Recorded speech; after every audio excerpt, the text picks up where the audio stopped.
Y ಯೋಗ?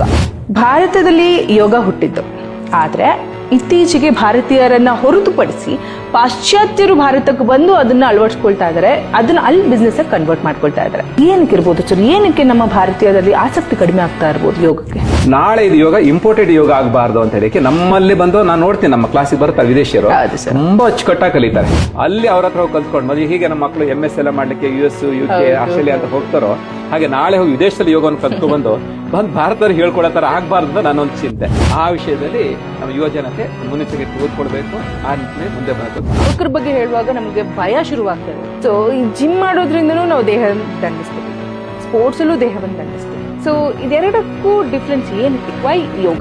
ಮನುಷ್ಯ ಏನಾರು suffer ಆಗ್ತಾ ಇದ್ದಾನೆ ದೊಡ್ಡ ಪ್ರಾಬ್ಲಮ್ ಇಂದ ಅಂತಂದ್ರೆ ಅದು ಮಾನಸಿಕ ಆರೋಗ್ಯದಿಂದಾನೆ ಅಂತ ಹೇಳ್ಬೋದು.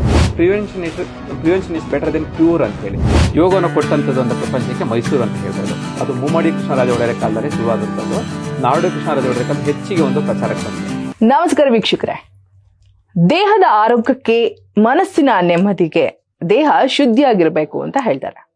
ಬೆಳಗ್ಗೆ ಎದ್ದ ತಕ್ಷಣ ಕೆಲವೊಬ್ರು ಯೋಗ ಮಾಡ್ತಾರೆ, ಕೆಲವೊಬ್ರು ಧ್ಯಾನ ಮಾಡ್ತಾರೆ, ಕೆಲವೊಬ್ರು ಜಿಮ್ ಹೋಗ್ತಾರೆ, ಕೆಲವೊಬ್ರು ಸ್ಪೋರ್ಟ್ಸ್ ಆಡ್ತಾರೆ.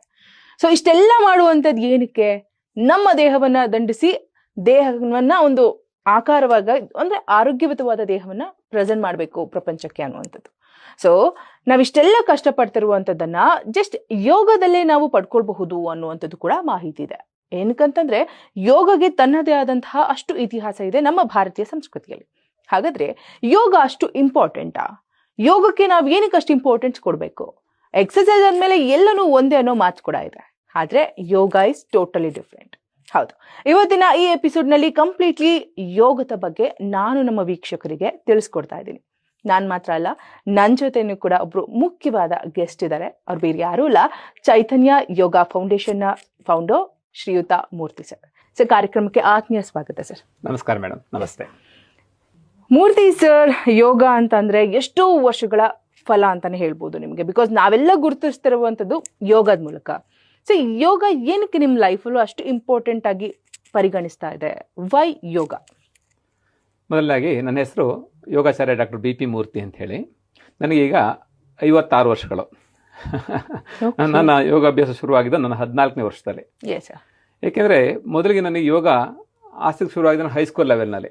ಕೆಲವು ನನ್ನ ಸ್ನೇಹಿತರುಗಳು ಮಾಡ್ತಾ ಇರೋದು ನೋಡಿ ನಾನು ಕಲಿಬೇಕಂತ ಶುರು ಮಾಡಿದೆ. ಅದು ನಾನು ಫಸ್ಟ್ ಶುರು ಮಾಡ್ಬೇಕಾದ್ರೆ ನನಗೆ ಯಾರು ಒಳ್ಳೆ ಗುರುಗಳು ಸಿಕ್ಕಲಿಲ್ಲ. ಅದು ಪುಸ್ತಕ ಸಮೇತ ಪುಸ್ತಕದ ಒಂದು ಸಹಾಯದಿಂದ ನಾನು ಅಭ್ಯಾಸ ಮಾಡಲಿಕ್ಕೆ ಶುರು ಮಾಡಿದೆ.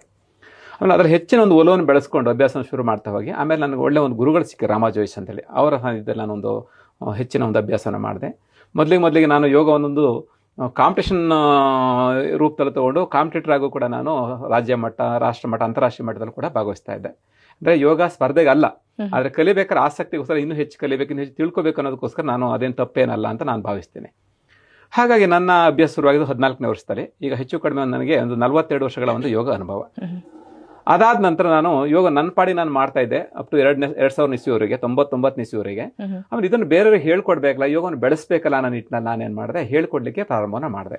ಆವಾಗ ಚೈತನ್ಯ ಯೋಗ ಎಜುಕೇಷನ್ ರಿಸರ್ಚ್ ಫೌಂಡೇಶನ್ ಅಂತ ಹೇಳಿ ಒಂದು ಸಂಸ್ಥೆಯನ್ನು ಕಟ್ಟಿ ಅದ್ರ ಮೂಲಕ ಈಗಾಗಲೇ ಲಕ್ಷಾಂತರ ಒಂದು 2 ಲಕ್ಷ ಜನಕ್ಕೆ ಅಪ್ರಾಕ್ಸಿಮೇಟ್ ನಾನು ಯೋಗವನ್ನು ಟೀಚ್ ಮಾಡಿರ್ಬೋದು. ಅದೇ ನಿಟ್ಟಿನಲ್ಲಿ ಈಗ ಸಂಘ ಸಂಸ್ಥೆಗಳಿಗೆ ಮತ್ತು ಸಾರ್ವಜನಿಕರಿಗೆ ಮತ್ತು ಕೆಲವು ಗೌರ್ಮೆಂಟ್ ಆಫೀಸ್ಗಳಿಗೆ, ಈಗ ದೊಡ್ಡ ದೊಡ್ಡ ಕಾರ್ಪೊರೇಟಿವ್, ಫಾರ್ ಎಕ್ಸಾಂಪಲ್ ಈಗ LNT ಆಗ್ಬೋದು, ಬೇರೆ ಬೇರೆ ಇಂಥ ಸಂಸ್ಥೆಗಳು ಕೂಡ ನಾನೀಗ ಯೋಗ ಟೀಚರ್ ಆಗಿ ಕೆಲಸವನ್ನ ನಿರ್ವಹಿಸ್ತಾ ಇದ್ದೀನಿ. ಹಾಗೆ ಯೋಗದ ಬಗ್ಗೆ ಯಾಕೆ ನಿಮಗೆ ಪ್ಯಾಷನ್ ಇದು ನಿಮಗೆ ಅಷ್ಟು ಆಸಕ್ತಿ ಬಂತು ಅಂತ ಹೇಳೋದೇ ಆದರೆ, ಯಾಕೆಂದರೆ ಯೋಗ ಮೊದಲು ನಮಗೆ ಆಸನಗಳ ಮೂಲಕ ಅಟ್ರಾಕ್ಟ್ ಮಾಡುತ್ತೆ, ಫಿಸಿಕಲ್ ಪೋಸ್ಚರ್, ಫಿಟ್ನೆಸ್ ಚೆನ್ನಾಗಿರ್ಬೇಕಂತ. ಅದಾದಮೇಲೆ ನಮಗೆ ಅಭ್ಯಾಸ ಮಾಡ್ತಾ ಹೋದಾಗ ಗೊತ್ತಾಯಿತು, ಇದರಿಂದ ನನಗೆ ಮನಃಶಾಂತಿ ಹೆಚ್ಚಾಗ್ತಾ ಇದೆ, ನನ್ನ ಒಂದು ಕಲಿಯುವಿಕೆ ಚೆನ್ನಾಗಿ ಆಸಕ್ತಿ ಬರ್ತಾ ಇದೆ, ಆ ಕಲಿಯುವಿಕೆನಲ್ಲಿ ಒಂದು ರೀತಿಯಲ್ಲಿ ಒಳ್ಳೆ ಪರಿಣಾಮ ಸಿಗ್ತಾ ಇದೆ ನನಗೆ. ನಾನು ಓದಬೇಕಾದ್ರೆ ಮತ್ತು ನನ್ನ ದೈಹಿಕ ಮಾನಸಿಕ ಎಲ್ಲ ರೀತಿಯಲ್ಲಿ ನನಗೆ ಬಹಳ ಒಂದು ಪರಿಣಾಮ ಬೀರುತ್ತಾ ಬಂತು. ಹಾಗಾಗಿ ನಾನು ಅದು ಹೆಚ್ಚೆಚ್ಚು ಒತ್ತನ್ನು ಕೊಟ್ಕೊಂಡು ಅದನ್ನು ಬೆಳೆಸುವ ನಿಟ್ಟಿನಲ್ಲಿ ಒಂದು ಕೆಲಸವನ್ನು ಮಾಡ್ತಾ, ಜೊತೆ ಈಗ ಅದನ್ನು ಸಾಮಾಜಿಕವಾಗಿ ಇಡೀ ಜನಕ್ಕೆ ಕೊಡಬೇಕನ್ನೋ ನಿಟ್ಟಿನಲ್ಲಿ ನಾನು ಇದನ್ನು ತೊಗೊಂಡು ಜೀವನದಲ್ಲಿ ಅದನ್ನೇ ಒಂದು ಭಾಗವಾಗಿ ಮಾಡಿಕೊಂಡು ಅದನ್ನು ಒಪ್ಕೊಂಡಿದ್ದೀನಿ. ಯಾಕಂದರೆ ಅದನ್ನ ಪ್ಯಾಷನ್ ನನಗೆ, ಅದು ಯೋಗ ಅಂತ. ಹಾಗಾಗಿ ತುಂಬಾ ಖುಷಿ ಆಯಿತು. ಆ್ಯಕ್ಚುಲಿ ನಿಮ್ಮ ಬೆಳವಣಿಗೆಗಳು ಇಲ್ಲಿಂದ ಇಲ್ಲಿಗೆ ಆ ಗ್ರಾಫ್ ಏನಿದೆ ತುಂಬಾ ಇಂಟ್ರೆಸ್ಟಿಂಗ್ ಸರ್. ಆ್ಯಕ್ಚುಲಿ ಬಿಕಾಸ್ ಯೋಗವನ್ನು ತಗೊಂಡು ಇಷ್ಟು ಮಟ್ಟಿಗೆ ಗುರುತಿಸ್ಕೊಳ್ಳಿಕ್ಕೆ ಸಾಧ್ಯ ಅನ್ನೋದನ್ನು ಕೂಡ ತಿಳಿಸ್ಕೊಟ್ರಿ.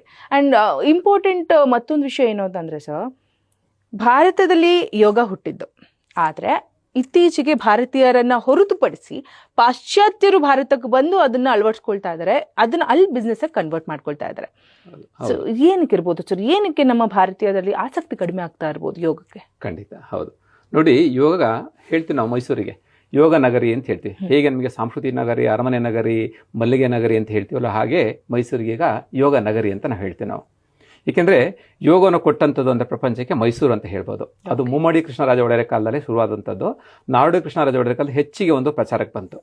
ಅವರ ಕಾಲದಲ್ಲಿ ಇದ್ದಂಥ ಯೋಗ ಗುರುಗಳಂದ್ರೆ ಶ್ರೀಯುತ ಟಿ ಕೃಷ್ಣಮಾಚಾರ್ಯರವರು. ಅವರು ಬಹಳ ಒಂದು ಪ್ರಸಿದ್ಧಿಯನ್ನು ಪಡೆದಂಥವ್ರು, ಒಳ್ಳೆಯ ಅಭ್ಯಾಸಿಗಳು ಕೂಡ.